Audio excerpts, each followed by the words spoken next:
నమస్తే అండి అందరికీ. స్త్రీ పురుష వశీకరణ. ఈ స్త్రీ పురుష వశీకరణ ఎందుకు ఉపయోగిస్తారు అంటే, భార్యాభర్తలు ప్రేమికులు విడిపోయినప్పుడు ఈ స్త్రీ పురుష వశీకరణ అనేది ఉపయోగిస్తారు. అలాగే కొందరు ఆడవాళ్ళు కానీ మగవాళ్ళు కానీ అక్రమ సంబంధంతో కొన్ని రోజులు మంచిగా ఉండి తర్వాత విడిపోయినట్లయితే ఈ స్త్రీ పురుష వశీకరణ ద్వారా మళ్ళీ ఇద్దరు కలుసుకోవటం అనేది జరుగుతుంది. అలాగే ఈ స్త్రీ పురుష వశీకరణ ఇద్దరి ఫోటోలతో ఇద్దరి పేర్లతో చేయటం జరుగుతుంది.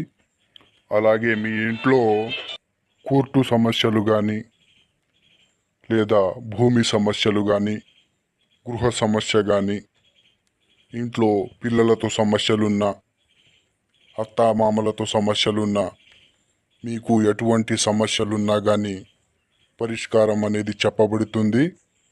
అలాగే మీరు గినక మా ఛానల్ని మొదటిసారిగా చూస్తున్నట్లయితే లైక్ చేయండి, షేర్ చేయండి, సబ్స్క్రైబ్ చేయండి. అలాగే మీ విలువైన సమాచారాన్ని మాకు తెలియపరచండి.